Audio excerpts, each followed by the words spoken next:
চৌধুরী শাহনাজ খুশি এবং বৃন্দাবন দাসের সাথে অনেক মজার কথা বলছিলাম আমরা বিরতির সময়, কিন্তু একটা প্রসঙ্গে একটু যেতে চাই। আমি শাহনাজ খুশি আপনার গানটাও শুনবো এবং আমার প্রযোজকদের ভীষণ অনুরোধ, বকুল ফুল গানটা বলে আপনার কথা খুব ভালো আসে, সেটা একটু শোনাতে হবে। কিন্তু একটা কথা শুনতে চাই, সেটা হচ্ছে যে এই যে ইন্ডিয়ান ফিল্মের সাথে ব্যাপারগুলো বলছিলাম, তখন না আমি নিজেও একটা রিসার্চ করেছিলাম এটা নিয়ে। আমি তো ঢাকা ইউনিভার্সিটিতে পড়াই, তখন অনেকে বলছিলেন বাজেটের ব্যাপারটা যেমন আছে, আরেকটা বিষয় সেটা হচ্ছে চাকচিক্য। ওদের নাটকে চাকচিক্য অনেক বেশি। আমরা গ্রামের মানুষের কথা বলি, সহজ সরল গ্রামের মানুষ। আপনি শাহনাজ খুশি আপনি একদম ঘরের শাড়ি পরে যান, কোনো মেকআপ টেকআপ থাকে না, চঞ্চল ভাই লুঙ্গি পরে থাকে।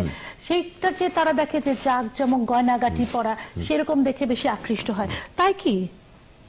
এটা যারা বলে, আমি তো এটা দেখি না, এটা আমি জানি না, এটা এখন হতে পারে। তাহলে আমাদের দেশে তো গ্রামের সংখ্যা বেশি, গ্রাম বাংলার মানুষকে আসলে ওই আমাদের অভিজ্ঞতা যে আমাদের নাটক যে পপুলারিটি আমরা দেখেছি, এবং আমাদের যে এখনো আমাদের হয়তো ওইভাবে পত্রিকায় অনেক বড় ছবি আসে না, বিশেষ করে আমার নিউজ হচ্ছে না, তারপরে কিন্তু আমি দেখি একদম গ্রাম অঞ্চলে যখন আমি যাই নাট্যকার হিসেবে অভিনেতা, আমি অভিনয় খুব কম, আপনার নামটা চেনে, চেহারা না চেনে, এবং আমাকে মানে তারা পছন্দ করে। তো এটা তো হওয়ার কথা না। আপনি অভিনয় যখন করেন গেটআপটা চেঞ্জ করে ফেলেন। কারণ আছে আপা, এটা কারণ আছে, কারণ তার যে নামটি তার সাথে জড়িত আছে একটা বিষয়, কৃষ্ণ এবং বৃন্দাবন। আমি যেটা বলছিলাম আপার কথা, যে যদি আমাদের নাটক মানুষ নাই দেখতো তাহলে তো এটা নামটা পরিচিত হতো না। এবং দেশের বাইরে গিয়েও দেখেছি যে মানুষ আমাদের নাটকের প্রত্যেকটা সংলাপ ধরে যেভাবে কথা বলে, তো সেই ক্ষেত্রে যে যারা বললেন যে ওই চাকচিক্য, এটা বোধহয় খুব সাময়িক। এবং সেই কারণে আমাদের দেশেও কিছু চ্যানেলে কিছু নাটক হওয়ার ওই কপি করার, যে কপি বললাম না, ওদের কপি কিন্তু হচ্ছে। আমি কি বলি যে ওই আমাদের ওই চ্যানেলগুলো আমাদের দেশে কিছু মরিচিকা দর্শক তৈরি করেছে। আমি এই দর্শককে বলবো মরিচিকা দর্শক, তারা আসলে বুঝতে পারছে না ব্যাপারটা কি। আমার কাছে মনে হয় কি যে এই যে এইসব চ্যানেল যেসব দর্শক আমাদের দেশে তৈরি করেছে, মানে বিদেশীয় চ্যানেল, আমাদের সেই দর্শকদের নাম আমি দিচ্ছি মরিচিকা দর্শক। এর পেছনে যুক্তিটা হচ্ছে যে আমাদের স্বাধীন দেশ বাংলাদেশ, আমাদের নিজস্ব শিল্প সংস্কৃতি ঐতিহ্য আছে। আমরা নিজেদের ঐতিহ্য নিজেদের সংস্কৃতি ভুলে গিয়ে কোন দেশের কি কালচার সেটা আমাকে অ্যাট্রাক্ট করলো কিনা সেটা আমার লোভের বিষয়ে দাঁড়ালো। আমি নিজের শিল্প সংস্কৃতির প্রতি দায়বদ্ধতা নাই, আমি আমার চোখটা আমার চ্যানেলকে অফ করে আমি ওই সংস্কৃতির দিকে আমি দৌড়ালাম। সেটা কি আমার জন্য? আমি কি সেই কাজটি আমি করি? আমি ব্যক্তিগতভাবে একজন শিল্পী হিসাবে সেটা করি না। অতএব আমি চাই না যে একজন দর্শকও আমার দেশের, তার মানে দর্শকদের ওখানে দায়বদ্ধতা অবশ্যই আছে। যেমন আমি চঞ্চল ভাইয়ের কথা বলি, চঞ্চল ভাই আপনি ফিল্মের হিরো হয়ে গেছেন এখন। একসময় আমরা ভাবতাম যে ফিল্মের হিরো মানেই হচ্ছে সে সালমান শাহ হতে হবে বা ফেরদৌস ভাইয়ের মতো হবে, ওরকম হতে হবে। কিন্তু চঞ্চল ভাই হচ্ছে গ্রামের অভিনয় বেশি করেছেন, কিন্তু কি চমৎকার অভিনয় করে যাচ্ছেন, এবং আপনার আয়নাবাজি সুপারহিট। মানে এখন মানুষের পারসেপশনও তো বোধহয় চেঞ্জ হচ্ছে। দর্শকদের দায়বদ্ধতার কথা বললেন তো, এটা দর্শকের, অবশ্যই দর্শকের চিন্তা চেতনার জায়গায় এক ধরনের পরিবর্তন তো হচ্ছে, না হলে পরে তো এভাবে আমরা কাজ করতে পারতাম না বা আগাতেও পারতাম না। আমরা আগাচ্ছি, কিন্তু সে যে গতিতে যে লয়ে আমাদের আগানোর কথা সেটা হয়তো পারছি না। আর আমি ওই আলাদাভাবে আমি ফিল্মের হিরো হয়ে গেছি, ওটা আমি কখনো আমার মানে মানসিক ভাবে কখনো চিন্তা চেতনা নাই। আমি একজন অভিনেতা হতে চেয়েছি, আমি অভিনেতাই হওয়ার চেষ্টা করছি, সেটা হোক নাটকে হোক মঞ্চে হোক। তাহলে আমি একটু আগে আমরা অনুষ্ঠান শুরুর আগে কথা বলছিলাম যে এখন ওই যে 10 জনের কথা বললেন যে নাটকে নায়ক নায়িকা ভালো অভিনয় জানা এরকম সংখ্যা পাওয়া মুশকিল। আবার যদি এক নাটক বা এক ফিল্মে 2-3 জন নায়ক নায়িকাও আসতে চান না, তাদের একটা ইগোরও ব্যাপার চলে আসে, বাজেটের ব্যাপার যেমন ইগোরও ব্যাপার। চঞ্চল ভাইদেরকে এখন সেই সমস্যা ঘটছে, যদি মোশাররফ করিম ভাইয়ের সাথে উনি করেছেন, কিন্তু অনেক নায়িকার ক্ষেত্রে আমরা দেখি জাতীয় সমস্যাগুলো। এটার ক্ষেত্রে একটা বিশাল ভূমিকা আছে আমাদের প্রডিউসার এবং ডিরেক্টরের, বা চ্যানেলের তো আছে সর্বোপরি।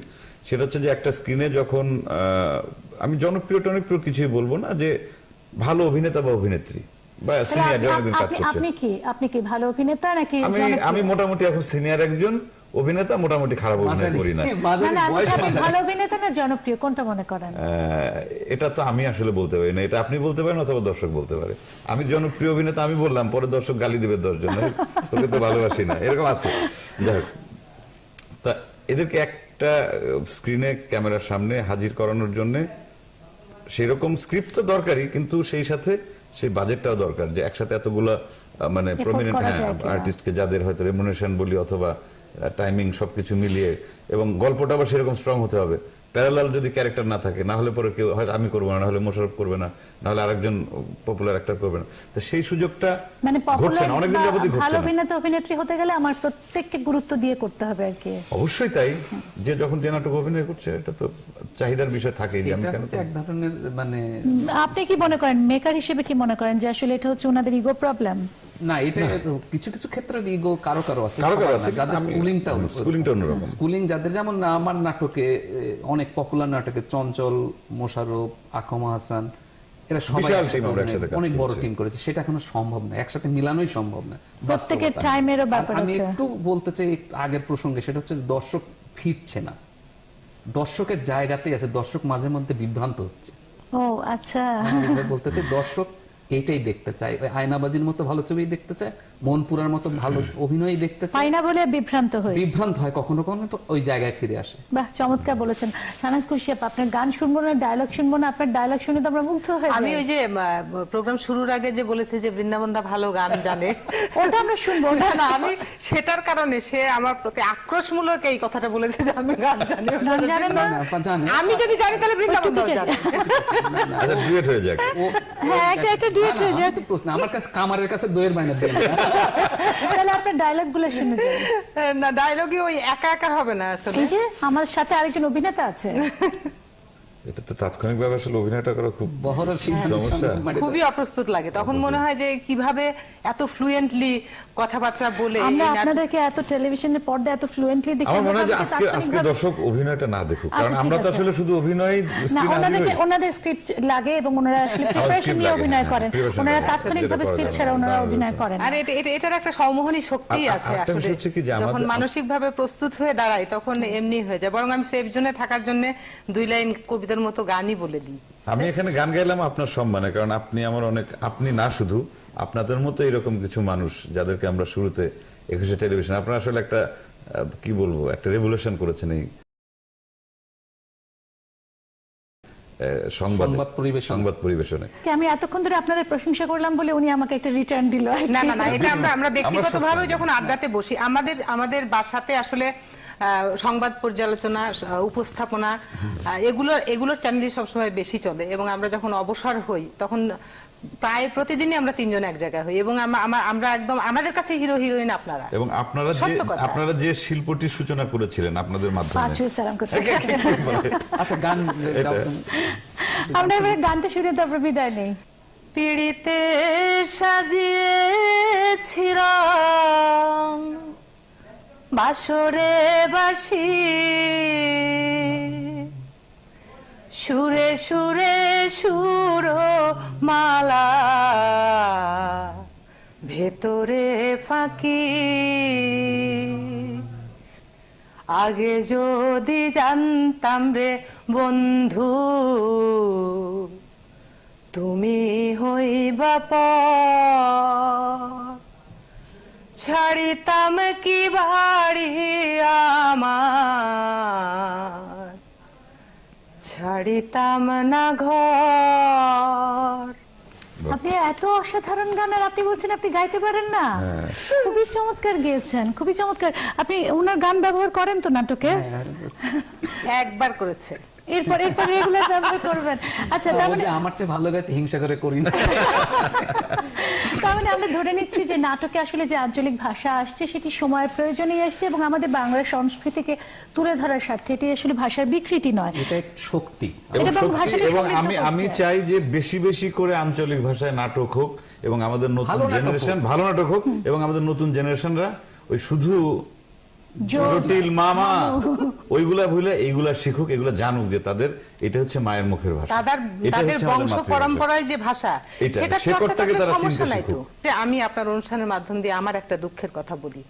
2006 সালে যখন বৃন্দাবন দাসের এক সিরিয়ালে আমি অভিনয় করেছি, 6-এ প্রচার হয়েছে সাথে, একটা নাটকে আমার প্রথম মুখ দেখা সিরিয়াল ঘর কুটুম, সেখানে খুবই সফল অভিনেত্রী হিসেবে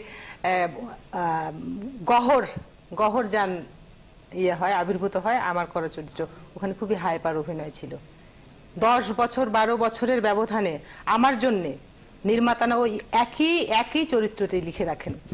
সত্যি কথা। এটা তো আপনার প্রতি- হ্যাঁ, আমি বলি এবং আমি প্রত্যেকটা ইউনিটে যেখানে স্ক্রিপ্ট নাই সেখানে খুব আশান্বিত হয়ে যায় যে এই ডিরেক্টরটা হয়তো আমাকে একটা অন্য কাজ করার সুযোগ করে দেবে। আমি প্রতিবার সেখান থেকে আশাহত হয়ে ফিরে আসি, আমার জন্য বিশাল একটা ঝগড়ালি ক্যারেক্টার নিয়ে বসে থাকি। এটা তোমার দুর্ভাগ্য না? না, না, না, এটা প্রথম তুমি যে বলতে গ্রামীণ পারো ফোনের না। বিজ্ঞাপনে না, এটা পরবর্তীতে তুমি তো বলতে পারো নানান না। ভাবে তুমি তুমি তো আর ওই বলতে পারো না। যুদ্ধটা আমার মতো ওইভাবে যুদ্ধটা হ্যাঁ, করো না। এবং এই আমার কাজ ক্ষেত্রে বেশি করিবি তা, কিন্তু ম্যাক্সিমাম কাজ কিন্তু আমারও কিন্তু ওই ইমেজ প্রথমে গ্রামীণ ফোনের ছেলেটা Shortcut দুঃখী দুঃখী line এ যাওয়ার একটা- shortcut এবং line। আমাকে- এটা হচ্ছে আমাদের যারা ডিরেক্টর আছে তাদের, আমি মেধার কমতির কথা বলবো না, তারা কোনো রিস্ক নিতে চায় না, একদম ভাঙতে চায়। না, তার ভাঙতে মানে চায় তো না। এটা ওই যে risk- ভাবনা চিন্তা নাই, ওই- মানে কোনো কিছু তৈরি করা নিয়ে কোনো ভাবনা চিন্তা নাই। Readymade, এই ক্ষেত্রে readymade, আমি যা এরকম- পাইছে এটা। হ্যাঁ, আমি আপনার এই চ্যানেলে আমি একদম চ্যালেঞ্জ রেখে বলতে চাই, আমার ওই চরিত্রের পরে আপনি দেখবেন ইয়াং জেনারেশনের যে কিছু নায়িকা আছে চীনা বাদাম খাওয়া হিরোদের সাথে, সেই ক্যারেক্টারটি ছাড়া প্রত্যেকটি নারী ক্যারেক্টার মার মুখী ঝগড়াটে ছাড়া অন্য কোনো ক্যারেক্টার নেই।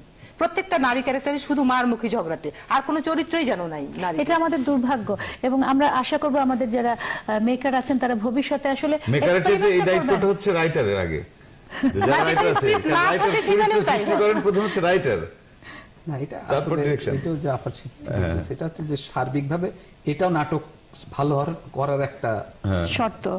আপনাদের সবাইকে অসংখ্য ধন্যবাদ। আপনাদের সাথে আবারও বসবো, কিন্তু আমাদের টেলিভিশনে একটা সময় সীমাবদ্ধতা থাকে, এবং যেটি ওনারা বলছিলেন যে বাংলার সংস্কৃতিকে তুলে ধরতে